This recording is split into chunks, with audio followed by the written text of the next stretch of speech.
porque a partir de agora nós vamos focar na tragédia em Petrópolis. Vamos direto então à região serrana do Rio de Janeiro. Pedro Duran tem as últimas informações para a gente. Pedro, boa noite, muito bem-vindo. Você está trazendo então desde o prime time, né, informação importante. Infelizmente a atualização é absolutamente dura.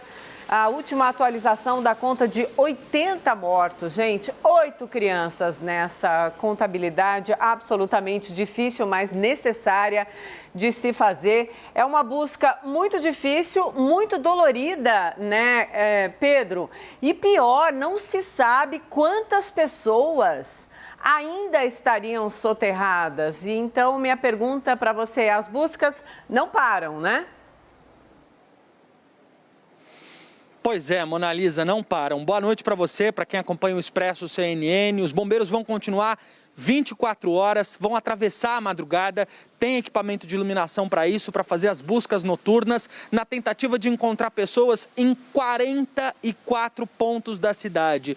Essa é a conta que dá uma dimensão do tamanho do trabalho dos 500 militares do Corpo de Bombeiros que estão empenhados aqui em Petrópolis, na região serrana do Rio de Janeiro. A gente está na Rua Tereza, um dos principais polos atacadistas do estado do Rio de Janeiro, um dos principais polos de moda do estado do Rio de Janeiro. São centenas de lojas de moda feminina e a Rua Tereza amanheceu assim. Vou pedir para o Bruno Brito, nosso cinegrafista, abrir a imagem para mostrar para vocês a fotografia do desastre, a fotografia da tragédia. Lama por toda parte, em alguns lugares lama que chega a ter 3 metros de altura. Essa é a fotografia de Petrópolis hoje, um dia depois da grande tragédia aqui na região serrana do Rio de Janeiro. Vocês podem perceber que tem lama espalhado por todos os lados, alguns montes de lama pela cidade, carros, móveis espalhados pelas calçadas, pelas ruas de Petrópolis. A gente consegue dar um passeio aqui, eu estou andando de botas aqui, de galochas, porque eu estou literalmente no meio da lama e o Bruno está mostrando para vocês a altura que chegou essa lama, as árvores que caíram, os móveis que foram empilhados. Alguns trabalhadores aqui da região já fizeram um esforço para tentar tirar essa lama das lojas. Em algumas vitrines tem respingos de lama até agora. Muitas lojas tiveram que fechar as portas e colocar algum tipo de proteção para que a água, a lama não continuasse entrando. E essa é a realidade de Petrópolis hoje. As pessoas estão contando as perdas, sejam elas as perdas de familiares, as perdas de amigos, as perdas de pessoas que desapareceram no meio dessa tragédia e que acabaram perdendo a vida, mas também as perdas materiais, porque muitos comerciantes tiveram a atividade completamente inviabilizada pela chuva e pela lama, e não é um problema temporário. Tem pessoas que perderam todo o estoque, que perderam todas as mercadorias. A gente consegue andar um pouquinho, porque aqui a gente vê uma rua um pouco mais, uma ladeira um pouco mais íngreme, onde justamente a gente percebe que a lama veio escorrendo. E por onde a lama escorreu, ela veio fazendo um rastro. As lojas aqui estão todas fechadas. Do lado de lá a gente consegue perceber que a lama se espalhou não só pela rua, mas também pelas calçadas. Algumas pessoas por aqui ainda tentam resgatar alguns documentos, alguns pertences que estavam nessas lojas ou trazer doações para igrejas que ficam aqui no entorno da Rua Tereza. Essa é a fotografia de um dos maiores polos de moda do Rio de Janeiro, de um dos maiores centros de comércio popular aqui do estado. E é assim que a gente tem visto Petrópolis, uma cidade imperial, que é turística, tem um pouco mais de 300 mil habitantes nas contas do IBGE, tem uma importância econômica muito significativa para o estado, parte da elite fluminense vem para cá, é uma cidade de veraneio, uma cidade serrana, mas que amanheceu assim e continua com um trabalho intenso dos bombeiros para tentar encontrar as vidas perdidas no meio da lama. Uma tragédia que a gente já assistiu em Brumadinho, uma tragédia que a gente já assistiu em Mariana, mais um desastre natural para que o Brasil tente aprender o que fazer nesse tipo de situação. E agora as autoridades federais, estaduais e municipais tentam não só encontrar a vida no meio dos destroços e fazer planos para poder operacionalizar como vão conseguir resgatar as pessoas e reconstruir o que foi destruído, mas também preparar o que vai ser do depois, como eles podem investir recursos no lugar certo para evitar que uma tragédia como essa continue destruindo as cidades brasileiras. Mona Lisa? Sem dúvida. Seu relato é absolutamente preciso, a equipe toda trazendo imagens muito importantes para a gente e o seu relato arrematando tudo isso. Mas, Pedro, nos diversos vídeos, né, que foram publicados na internet, nas redes sociais, tinha muito ontem à noite, especialmente, a questão da insegurança. Além da tragédia, imaginem só a insegurança. Pessoas falando sobre arrastão, pessoas dizendo que não podiam deixar ali os seus locais. Então, minha primeira pergunta para você, aliás, segunda, já fiz a primeira, agora é a segunda. Como está o policiamento? Como está a questão da segurança agora à noite? Daqui a pouquinho a gente vai ouvir o governador Cláudio Castro, enfim, a gente tem os relatos também das pessoas ali sobre as perdas, mas eu quero aproveitar que você está aí e conversar mais contigo. A situação agora à noite é como, já que as equipes de socorro vão continuar trabalhando, né? Você disse, o trabalho não para, apesar da escuridão. Pedro? Só da Polícia Civil, Mona Lisa, foram 200 policiais deslocados da capital para a região serrana justamente para poder amparar a população, para evitar saques, para evitar arrastões, para evitar qualquer tipo de infração, irregularidade ou crime depois da tragédia. Para se ter uma ideia, eles montaram inclusive uma delegacia especializada para evitar sobrepreço, ou seja, policiais especialistas do direito do consumidor para evitar abusos no comércio contra essas pessoas.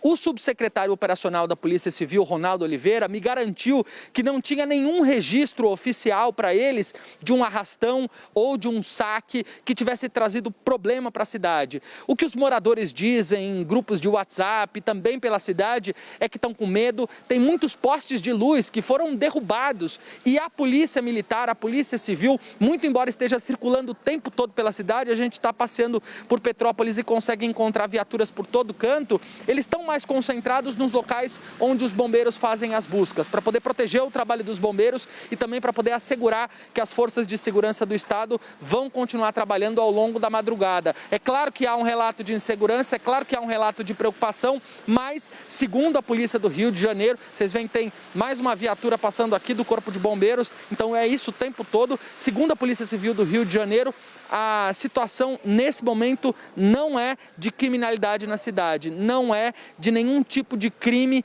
que possa oferecer risco à população, para além do risco natural dos impactos das chuvas por aqui, Mona Lisa. Pedro, e sobre os soterrados, né? Até falava isso com você. Por tudo que a gente está ouvindo, por tudo que a gente está lendo, não há certeza ainda desse número, né? Não se sabe exatamente quantas pessoas podem estar soterradas, né? Há um número de desaparecidos. Esse sim é o número, aliás, que a gente destaca aqui. Olhei para o lado para ver a nossa tarja. 372 desaparecidos. 372 desaparecidas. Mas soterrados não se sabe exatamente, ou essa resposta pode vir. Pedro? Eu vou dar 2 números para tentar responder essa pergunta, porque a gente de fato não tem um número de soterrados. O primeiro deles é o de 50 casas destruídas apenas em uma dessas 44 localidades onde os bombeiros fazem busca. Isso já dá a dimensão do tamanho do problema. 50 casas destruídas em um só bairro, em um só desses 44 pontos.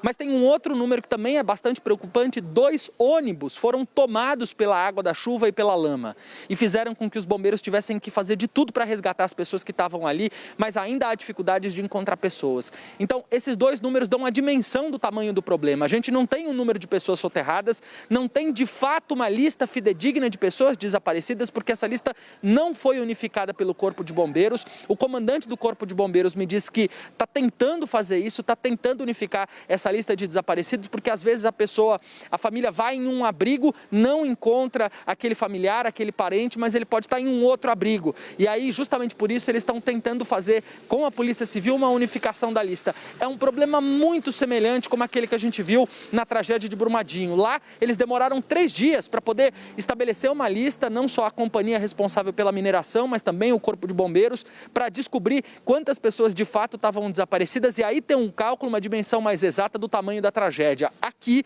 em Petrópolis, a gente ainda não tem uma unificação das listas. Então, é possível que esse número mude, é possível que isso varie varie ao longo dos dias e é possível, claro, que pessoas sejam encontradas. O comandante do Corpo de Bombeiros me disse que hoje, às 2 horas da tarde, teve uma vítima resgatada com vida, uma pessoa que conseguiu sobreviver de ontem para hoje, atravessou a noite debaixo da lama e foi resgatada. Então é claro que eles ainda têm a esperança de encontrar pessoas com vida, mas a gente sabe, Mona Lisa, que acompanha tragédias como essa, que cada minuto que passa, cada hora que passa, vai ficando mais difícil para o trabalho dos bombeiros e vai ficando mais difícil para poder resgatar alguém com vida. Vamos então tentar manter a esperança como eles fazem, né, Mona Lisa? Sem dúvida, por isso que o tempo é tão precioso num trabalho de resgate como esse. Para deixar claro, então, 372 pessoas desabrigadas. O número de desaparecidos ainda é incerto. Pedro, vou conversar com você de novo daqui a pouquinho, mas antes vou trazer então a declaração do governador e também das vítimas. Vamos lá, os relatos são todos muito fortes.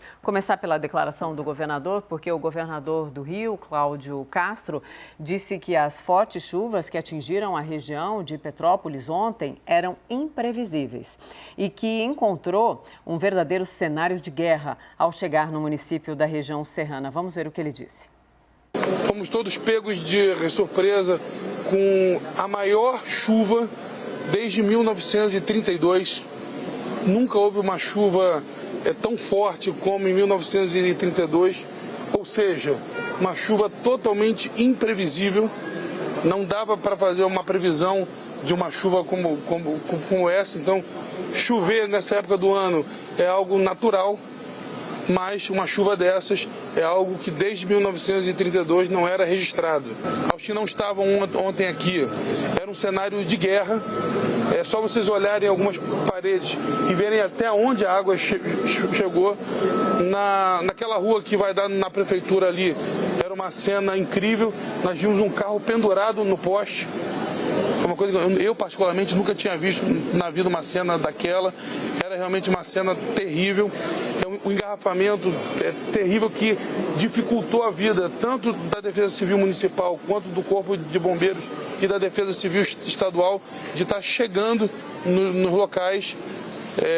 E aí o trabalho mesmo começou forte durante a madrugada. As nossas equipes de salvamento ficaram a madrugada inteira trabalhando para que a gente pudesse tirar o maior número de pessoas com vida. Vamos ver agora depoimentos de moradores de Petrópolis. São relatos de gente que diz nunca ter visto um temporal assim, que perdeu tudo o que tinha e mais do que bens, perdeu amigos, parentes, vizinhos, gente amada. Vamos ver. Com 73 anos, eu nunca vi um negócio desse na minha vida, cara. Então, eu tô quebrado. A situação tá muito ruim. Perdeu quase tudo, nós estamos agarrados aí agora. Infelizmente, nós temos que aguentar, né? Porque não estamos com vida. Vamos para frente. Desde que eu me conheço como gente em Petrópolis, essa é a 4ª chuva terrível que eu pego. Nós já tivemos a de 67, que abalou a cidade, de 88, que foi terrível, e 2001. E agora, essa última, né? E eu acho que foi uma das piores. Cuidado! Pelo amor de Deus!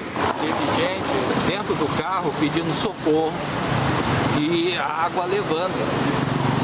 Isso aí assusta, né? Eu já moro aqui há mais de 55 anos por aí. E nunca vi, já vi muitas enchentes aqui, muitas. Mas a esse nível, nunca. Morreu um amigo meu, a esposa dele, 2 irmãs e 2 bebezinhos, nessa rua do Pereira Dia aqui, ó. Olha, rapaz, eu tô em pranto de choro desde ontem, cara. Minha esposa, por mais 1 milímetro, a enchente tinha levado ela também.